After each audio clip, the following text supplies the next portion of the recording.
buenos días a todas y todos. Es con enorme alegría que la Universidad Nacional de Quilmes reúne a este conjunto de notables compañeras que se desempeñan en la función pública en este momento de la vida nacional. El encuadre es el 26 de julio, momento doloroso para la historia de nuestro país, pues ese 26 de julio de 1952 falleció la figura más trascendental de la historia argentina contemporánea y me animaría a decir de la historia de América Latina en una configuración femenina como la que representó Evita.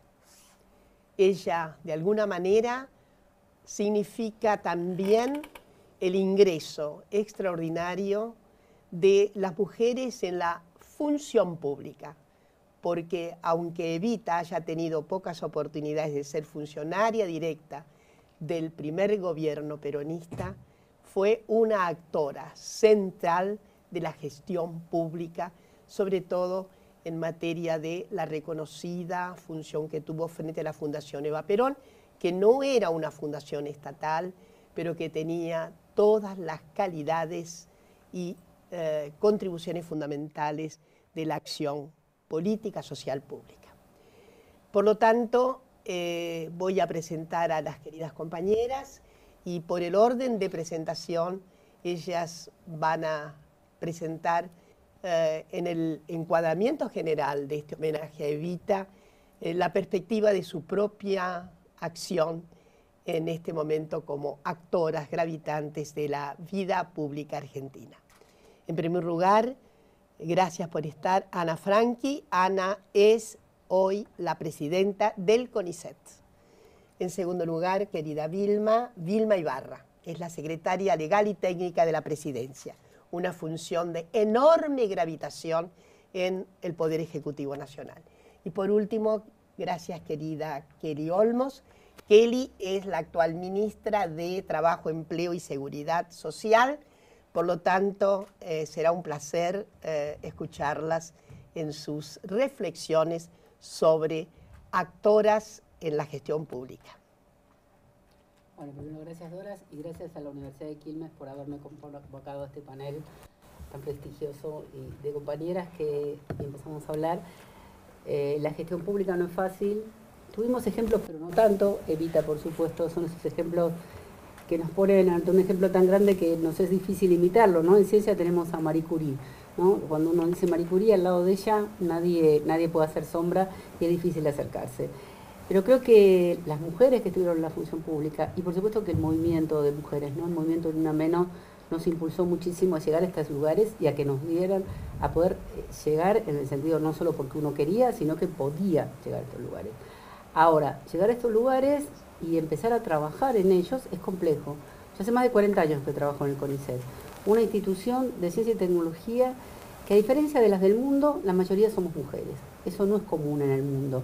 El promedio de mujeres en ciencia y tecnología es alrededor del 35%. Japón tiene solo el 17%. La Argentina tiene 53% de investigadoras en el CONICET y 60% de becarias. Y uno diría está todo resuelto y nos vamos a casa. Pero no está todo resuelto, porque como pasa en las universidades, las mujeres estamos en las categorías más bajas, nos cuesta mucho no entrar, sino promovernos en el CONICET y por supuesto estamos ausentes en la gestión. Nosotros tenemos más de 300 institutos en todo el país, en todas las disciplinas, y ahora estamos llegando a un 35-40% de mujeres directoras.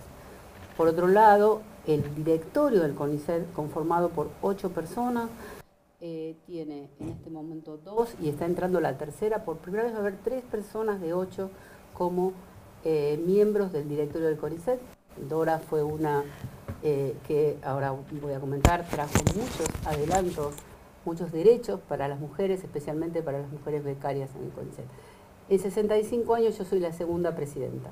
Una institución, como decía, 53% de mujeres investigadoras, 60% de mujeres becarias, pero solo 2 presidentas en el CONICET. En este momento, en esta gestión, hay varias mujeres que presiden instituciones de ciencia y tecnología. Adriana Serquís en la Comisión Nacional de Energía Atómica, Susana Corpellora fue la presidenta del INTA. Hay varios lugares que están ocupados por mujeres y es excepcional eso. Ahora, ¿cómo dirigir una institución como la nuestra, feminizada por un lado, pero no feminizada en los lugares más altos? Nosotros tenemos una carrera del investigador, que le tenemos que cambiar el nombre para incluirnos, que tiene 5 categorías, y a pesar de ser 53% de mujeres, solo entre el 23 y 25% alcanzan la categoría más alta. Y en la anterior, la categoría principal, un 40%. Entonces, las mujeres jóvenes están, pero cuando vamos a discutir en los institutos, en diversos lugares, lo que vemos nuevamente es un panel de varones. Y eso lo vemos en muchas situaciones, ¿no? Muchas situaciones que se habla de género y cuando uno mira, hay 20% de mujeres, 25% de mujeres, y parece que a veces cuando uno insiste con los temas parece una persona molesta y uno vuelve y vuelve y vuelve, porque cuando me dicen o nos dicen, no me di cuenta, digo, eso es más grave. Porque si lo haces a propósito, bueno, pero si no te das cuenta que estamos 20 personas de gestión y hay 2 mujeres nada más, y te atreves a hablar de género, la verdad que la situación, yo no quiero que hablen por mí, las mujeres no quieren que hablen por ellas, quieren hablar ellas. Entonces, eso es lo que vemos permanentemente, ¿no? El tema del género parece que en distintos lugares es como, no, ya está porque hay muchas mujeres, ya está porque hay muchas becarias, etcétera. Pero claramente no está cuando nos enfrentamos, y a veces con mujeres que no tienen tanta conciencia de la situación que está pasando, van a diversos lugares y nos dicen, uy, sí, tenías razón, estoy yo sola, no hay nadie que hable de estos temas. ¿Qué pasa con acá que estamos tratando un tema y decidiendo el barco que se va a comprar para CONICET, decidiendo si creamos o no un nuevo instituto y miramos alrededor y nuevamente son todos varones? Entonces, el camino es largo y a veces desalienta, como decía María Elena Walsh, y eso yo lo llevo en todos lados, porque sobre todo para las mujeres jóvenes, que les cuesta a veces competir por un cargo de profesora titular, por un cargo de directora de instituto, porque sienten que el esfuerzo es muy grande, sobre todo si están muy implicadas con el otro tema importantísimo que nos dificulta muchas veces las carreras en administración, en ciencia, etcétera, que son el tema de los cuidados. Claramente esto hay una prueba incontrastable durante la pandemia a nivel mundial. El protagonismo de las mujeres en los trabajos de investigación bajó más de un 20%. Y no estamos hablando de Argentina, estamos hablando del mundo. Quien se encargó de los cuidados de los niños y niñas, incluyendo su educación en esos momentos, y de las personas mayores, fueron nuevamente mayoritariamente las mujeres. Entonces, no es que somos eternas disconformes, sino que el camino todavía es muy largo. En la función pública hay situaciones maravillosas, desde esta sororidad entre nosotras, que a veces nos atrevemos a llamarnos horarios insólitos o días insólitos, pero no importa porque del otro lado sabemos que va a haber una oreja que nos va a escuchar y que va a comprender la situación. Tengo una anécdota de una investigadora que su becario quedó en un limbo en Ezeiza, 25 de diciembre a las 5 de la tarde, en plena pandemia, un becario extranjero. Yo llamé a la directora de Migraciones, le pedí 55.000 veces perdón, pero resolvió la situación. Esa tranquilidad que tenemos, que hace a nuestra sororidad a poder enfrentar muchas situaciones complicadas, porque sabemos que del otro lado está alguien que va a levantar el teléfono o que los va a escuchar, me parece que es lo que es una herramienta irrenunciable para poder seguir estando en los lugares, para poder seguir estando y mostrando, por supuesto, que podemos hacer las cosas y probablemente de otra manera. No sé si mejor o peor, pero de otra manera, ¿no? Creo que construimos poder desde otro lugar, de mucho tiempo de negociar, ¿no? Yo digo que yo soy química, yo digo que yo tengo espíritu de buffer. El buffer es una sustancia química que mantiene de alguna manera la acidez la acidez o alcalinidad de una solución, pero el buffer trata de alguna manera de sostener una situación no siendo agresiva. Entonces yo digo, yo soy de alguna manera un buffer. Y ese buffer lo hacemos muchos, nosotras nos juntamos, hablamos, etcétera.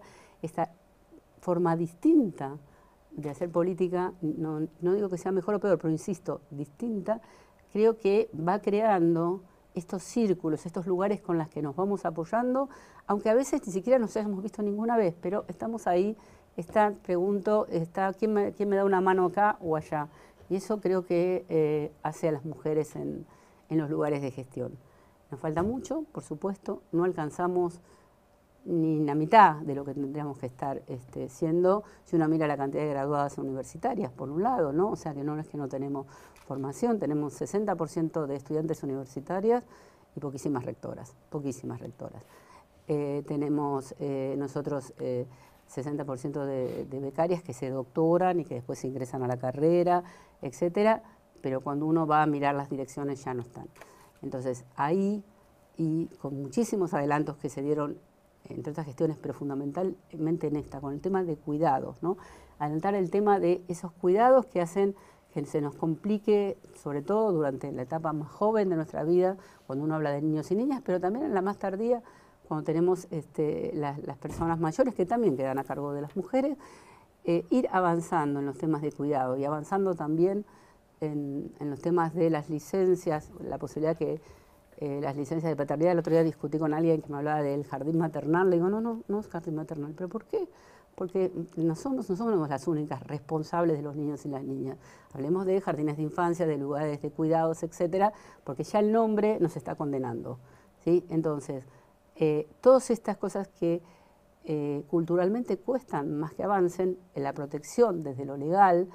Y volviendo al CONICET, la doctora Dora Barranco fue la que puso la licencia por maternidad para las becarias, ¿no? Las becarias están en el momento de la vida donde hay más posibilidades de tener un hijo y tenían que negociar con su jefe o jefa si le iban a dar los 100 días o los 3 meses, y además le prolongamos la beca, porque si no, todo ese tiempo quedaba por fuera de su producción científica para hacer su tesis o para publicar, etcétera, etcétera. Y bueno, tuvo que haber una feminista en el directorio, no fue casual, nadie lo pensó antes, ese es el tema, nadie lo pensó. La presencia de mujeres feministas con conciencia de género hace que la vida de las personas, particularmente a nosotros, el tema de las becarias cambió.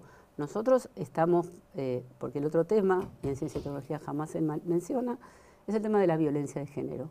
Existe, como en todos los lugares, nosotros empezamos a restringir la posibilidad de personas con denuncias de que puedan seguir dirigiendo becarias o becarios o investigadores, etcétera.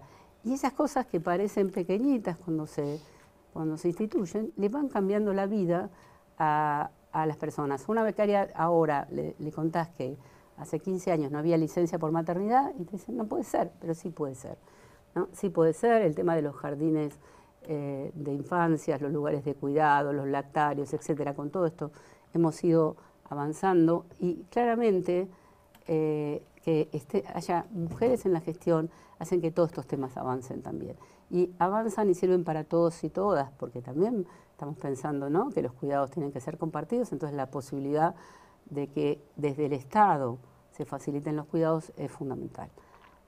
Así que, volviendo al tema de Evita, que nos inspiró, que inspiró a tantas generaciones y que sigue inspirando, ¿no? Parece mentira, son 71 años de su desaparición y uno vuelve a escucharla, vuelve a ver su foto. Yo trabajaba en la Facultad de Medicina y desde mi ventana la veía Evita en el Ministerio de Desarrollo Social y a veces cuando estaba muy trabada me ponía en la ventana y le empezaba a mirar a ella y decía, si ella hizo lo que hizo, todo lo que pudo hacer, esto es lo que estoy haciendo yo, es tan chiquito que me tengo que concentrar y tratar de seguir adelante. La verdad que nos sigue inspirando una mujer tan joven, ¿no?, que vivió tan poco tiempo en esos tiempos y hizo todo lo que hizo, nos llevó no solo al voto, sino, como mencionó Dora, a la gestión pública, ¿no? La cantidad de diputadas que hubo en esa primera elección, la aparición de las mujeres en las manifestaciones, etcétera, creo que inspiró una grandes generaciones de mujeres, ¿no?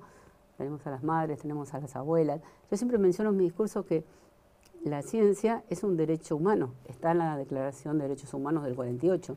Y en la Argentina las primeras que ejercen ese derecho humano son las abuelas, ¿no?, que piden el derecho a la identidad a través de un derecho a la ciencia. Así que bueno, voy cerrando. Para mí es un orgullo pertenecer a esta generación de mujeres. Es un trabajo, es un orgullo y es un aprendizaje. Muchas gracias. Muchas gracias, excelente. Ana. Muchísimas gracias. Sí. Aplausos. Sí. Quiero decirte que las reformas pudieron ser hechas por la enorme, enorme fuerza de todas las compañeras feministas. Gracias, Ana. Bueno, querida Vilma. Vino después de la Guerra Civil Paraguaya, hermosa, y esto que hablabas vos de la inspiración, para mi mamá Evita era todo, era la dignidad, era haber tenido voz, era que su familia fuera reconocida, venía de una familia trabajadora muy humilde, y yo crecí con esa inspiración, fue muy fuerte eso. Esa sensación de que Evita hablaba, uno lee los discursos de Evita, y era en un momento donde el trabajo privado, en el ámbito privado de la mujer, ni siquiera era reconocido como un aporte. Ella empezó a interpelar a las mujeres con un valor, diciendo lo que valemos, lo que aportamos, lo que damos, lo que construimos, lo que somos. Tenemos derecho a ser escuchadas y tenemos derecho a ser protagonistas. Para mujeres que estaban invisibilizadas, sin voto, sin voz, sin ser sujeto político, era todo. Y yo creo que somos hijas de eso. O sea, al día de hoy yo siento que esa pelea, somos hijas de eso.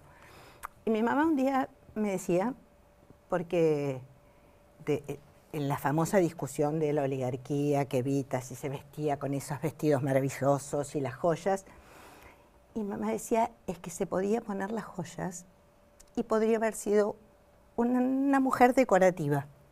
Podría haberlo hecho, tenía todo para hacerlo. Y se puso adelante de la gente a defender a las trabajadoras, a los trabajadores, y peleó desde ese lugar que tenía todas las opciones. Ella peleó, eligió pelear, eligió enfrentarse a sectores muy poderosos y eligió, además, interpelar al sector más vulnerable y más golpeado. Y yo eso es lo que creo que queda en la función pública. Llegamos a donde estamos, mujeres, porque muchas mujeres pelearon. Fue Evita y fueron todas esas muchas mujeres, Dora, yo te veo a vos y siempre digo mi faro, esas mujeres que pelearon tanto y tanto tiempo, que creo que lo que tenemos nosotras, o lo que yo siento, pero siento profundamente, es esa responsabilidad, ese imperativo ético de hacer para que las nuevas generaciones estén mejor. Yo siento que lo que necesito es pelear para que a todas las mujeres, a las nenitas, a las chiquitas, a las que van a nacer, les sea mucho más fácil. Y esto de que Evita interpeló a la mujer y la constituyó en sujeto político, tiene mucho que ver con de dónde selecciona la política en general, las gestiones en general, a sus gestores, ¿no? Mayoritariamente masculinos, pero además mujeres de clases medias altas. Y yo también tengo ahí el registro de mi familia, porque mi mamá quería ser médica y tuvo que hacer tareas de cuidado para cuidar a todas sus hermanitas y hermanitos, porque mi abuela era la bandera, ¿no? Era la que cuidaba la casa. Entonces, hay mujeres que pueden llegar y hay otras que no pueden. No pueden aunque quieran. Si nosotras no tenemos un trabajo transformador en la sociedad, de esto que siempre Kelly habla, justicia social es eso, es abrir esos caminos, construir a quienes no pueden herramientas para que puedan y lleguen, un poquito que es nuestro imperativo. Nosotros estamos acá, llegamos a lugares donde tenemos márgenes de poder importantes. Si no trabajamos para eso, es como que sentimos que estamos traicionando esas historias de lucha. Entonces, es difícil. Las resistencias son importantes, mucho de lo que contaba Ana sucede. Yo siempre trato de interpelar de lo difícil que es para una mujer desarrollarse en la gestión pública, avanzar, promocionar, llegar. llegar a tener un trabajo digno en condiciones similares. Entonces hay tanto por hacer que me quedo con esto, me quedo con esa responsabilidad que tenemos frente a las mujeres, ¿no? Yo, a las mujeres, las diversidades, a los sectores vulnerables, a las trabajadoras, a los trabajadores, porque en definitiva hablamos de las mujeres todavía como colectivo porque somos vulnerables. Somos mucho más vulnerables, esto es así. Después, como en cualquier caso, hay condiciones, pero la vulnerabilidad de la mujer en términos de seguridad, de integridad personal, de integridad sexual, de salario, de facilidades para acceso, de herramientas para poder llegar, de no discriminación, la desigualdad es infinita. Entonces, en estas sociedades, la mayor interpelación para nuestros lugares y nuestros espacios de responsabilidad de gestión es hacernos cargo de estas transformaciones, ¿no? Y yo, para terminar, quería decir que en eso sí hay algo muy simbólico, que es que cuando se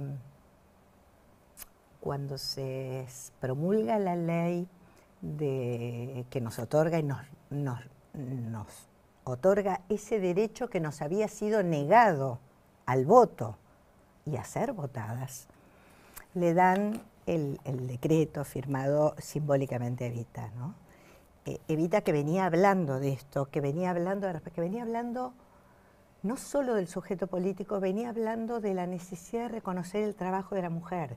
O sea, nosotros hoy ya hablamos de reconocimiento de las tareas de cuidado, pero en ese momento ya habla hasta de que las mujeres cuando se casan, decía, está en la razón de mi vida, tener algún sueldo, porque la tarea enorme que hacían no era reconocida. Digo, allí empezamos a encontrar esas cosas que después nosotros las trabajamos, hoy tenemos nuestro proyecto de ley en el Congreso que esperamos que se trate, pero hay algo de esa imagen de Evita recibiendo eso, ese decreto de promulgación de la ley que nos permitía votar y ser votadas, que hace que nosotras podamos estar acá.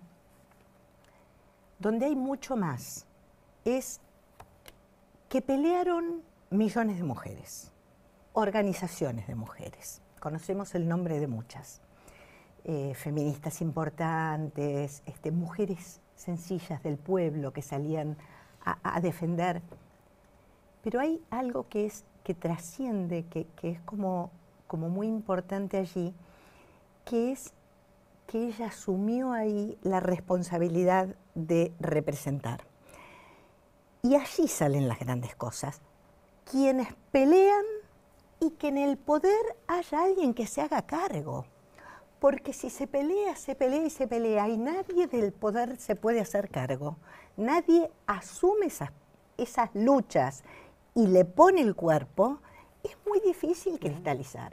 Es muy difícil cristalizar en sociedades democráticas conquistas tan importantes. O sea, para la ley de matrimonio, de divorcio, para la modificación del Código Civil, para la ley de matrimonio igualitario, para la ley de IBE.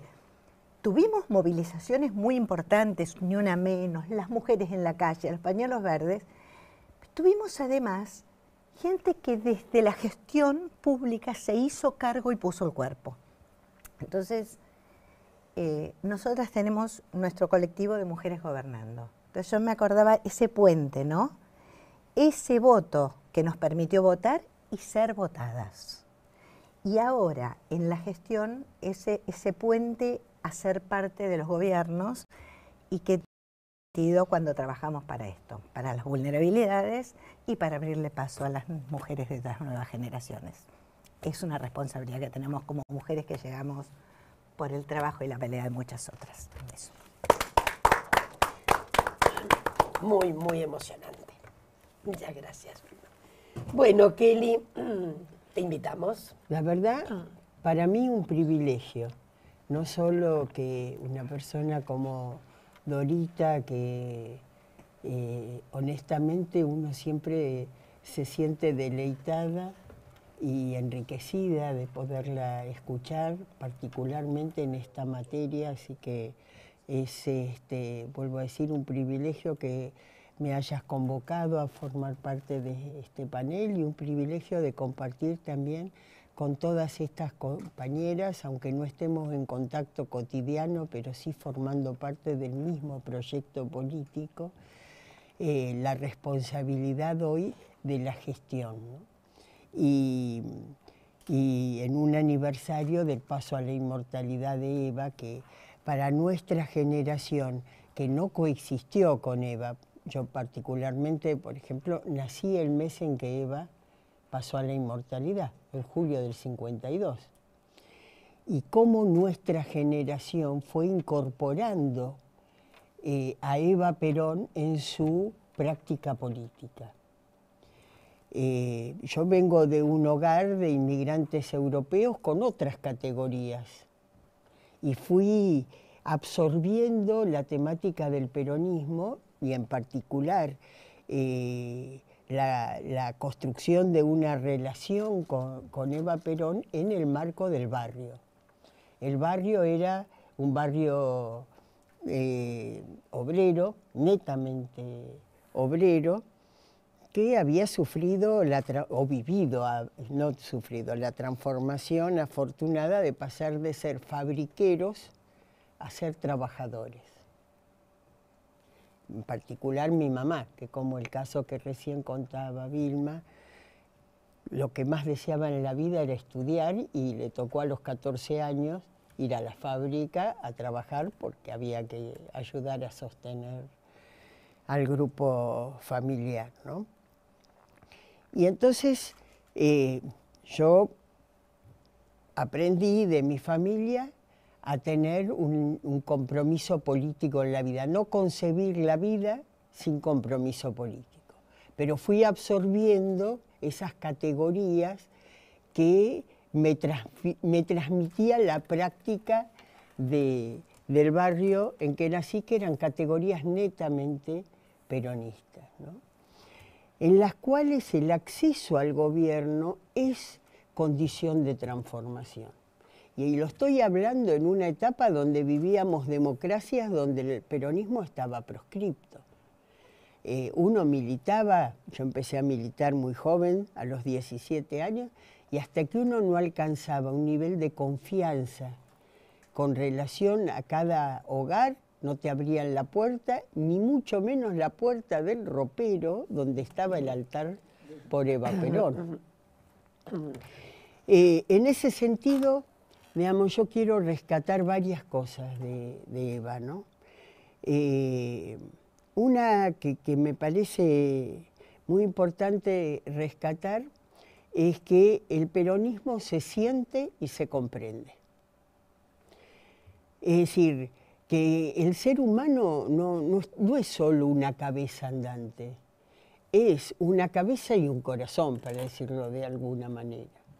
Y en este sentido, para nosotros el compromiso político trasciende, pero incorpora obviamente todo el desarrollo desde un punto de vista de la racionalidad, pero la verdad que alcanza su plenitud cuando se incorpora profundamente en el corazón, y es lo que nos ha llevado en generaciones que hemos sobrevivido 2 dictaduras, digamos, a mantener un férreo compromiso político para poder alcanzar un sistema democrático que pueda trascender las restricciones que habitualmente nos dejan las políticas neoliberales para de verdad poder transformar la realidad que nos toca, ¿no?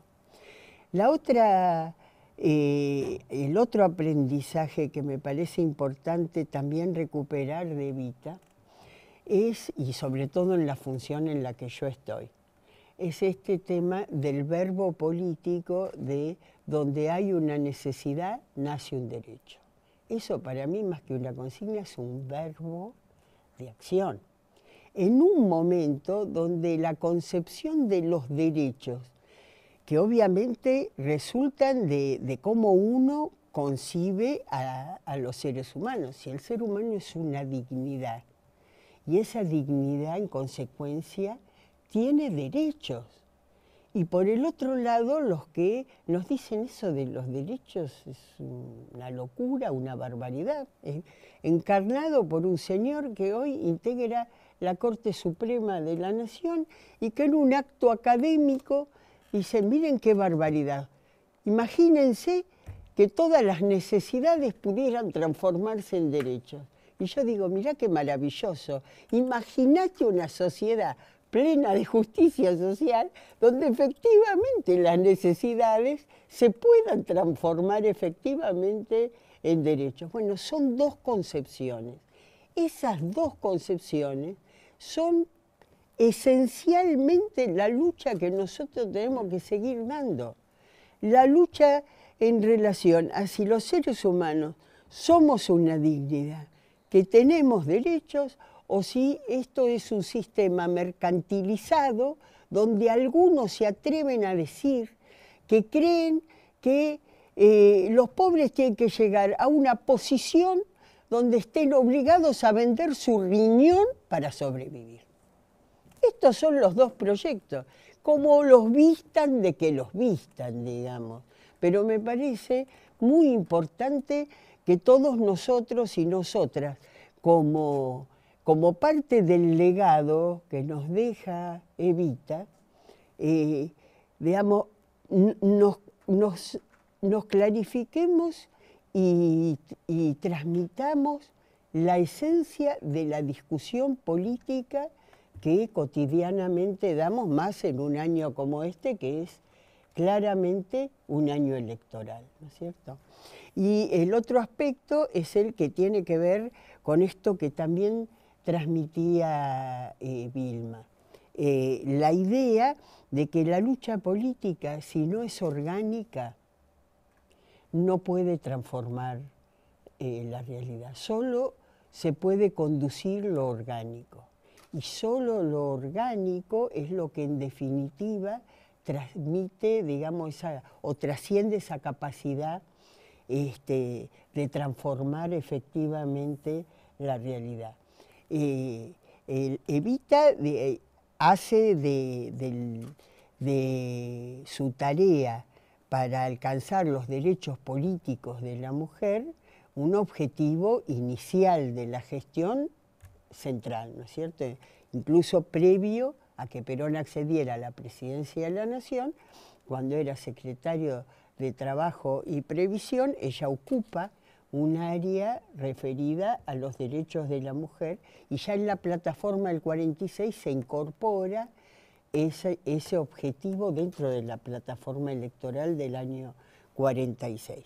Pero no es solo un planteo, es la construcción del Partido Peronista Femenino, es la militancia atravesando todo el territorio nacional, buscando a cada mujer, a cada compañera con vocación, con voluntad, generando los ámbitos a través de las unidades básicas donde esas mujeres se reunieran y construyeran esa unidad básica, esa célula esencial que junto al resto de las células generara una orgánica que pudiera ser convocada para alcanzar esas transformaciones, ¿no es cierto?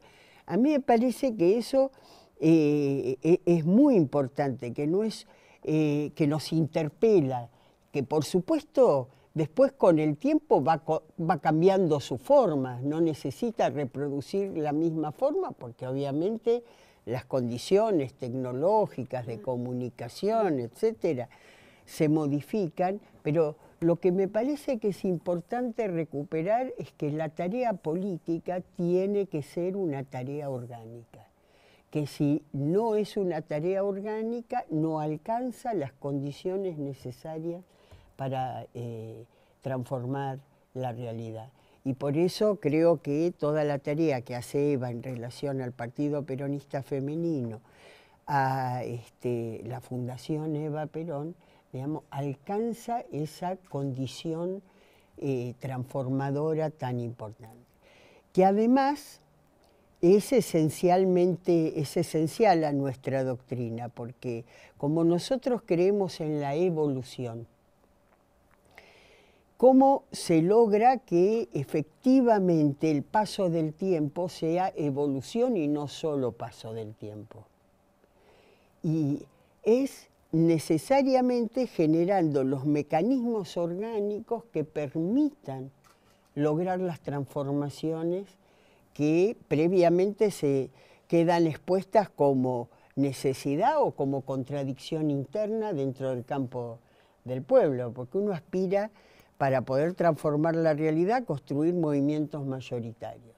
Esos movimientos mayoritarios tienen que tener unidad, pero unidad no es uniformidad, porque si fuera uniformidad, digamos, no carecería de la condición necesaria para poder transformar. Necesita la diversidad y la exposición de los distintos intereses, pero también el mecanismo de resolución de las diferencias entre esos intereses. Entonces, a mí me parece que también la experiencia y la enseñanza de Evita en la construcción de la orgánica es parte de lo que nosotras hoy necesitamos recuperar. Yo estoy hoy en un ministerio que, ¿cómo podría decirte? Para el peronismo es esencial, porque el peronismo eligió a los trabajadores como la columna vertebral de su construcción de derechos, de construcción de derechos.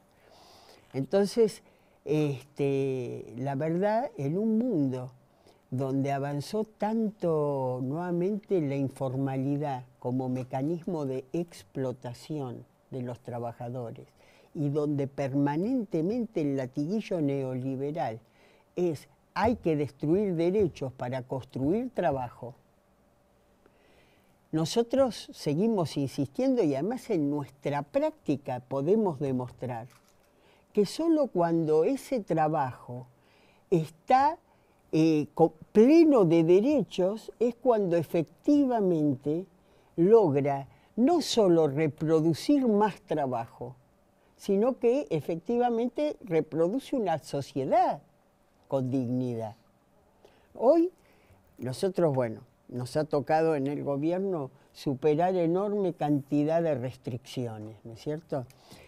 Tanto desde el punto de vista de la herencia recibida, la pesada herencia recibida, como desde el punto de vista de la pesada pandemia, guerra, hoy una sequía, la más importante en 150 años.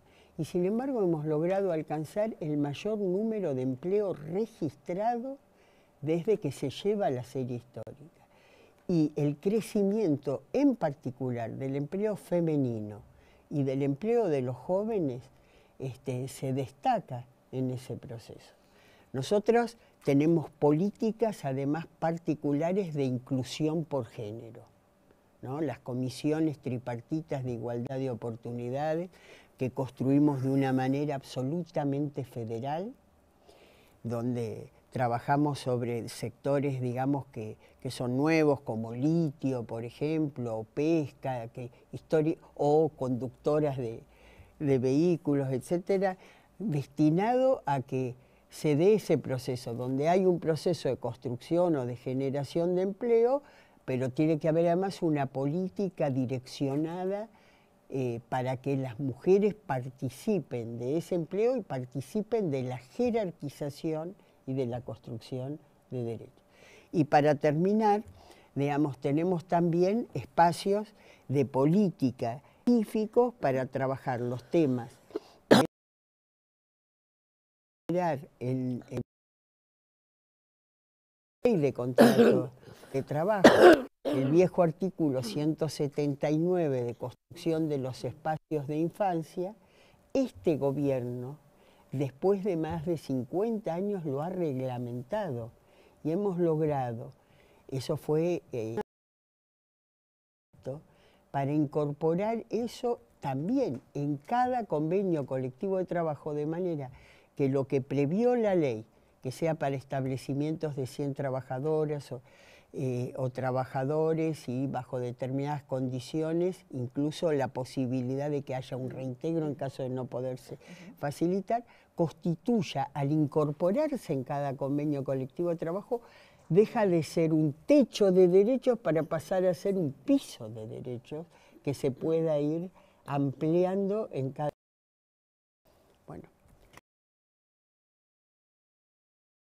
Bueno, hemos finalizado con esta mesa que no es solo una, ¿cómo decirlo? No es solo una rememorización de esa figura tan extraordinaria que fue Evita. Hay algo redivivo. Yo imagino a Evita sonriente en este momento. Hay algo redivivo, quiero decir, en la conciencia, la capacidad de hacer, la capacidad de transformar y en la convicción de nuestras queridas compañeras aquí presentes. Hay futuro porque hay muchas mujeres sensibles y con enorme capacidad transformadora.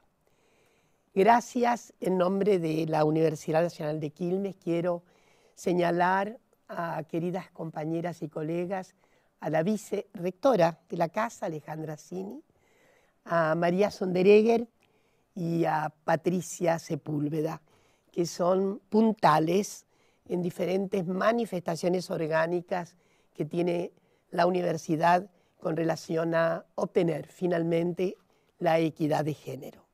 Para terminar, decirles que estamos absolutamente comprometidas con el principal legado, creo hoy, de Evita.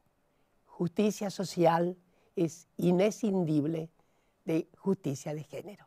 Muchísimas gracias. Gracias.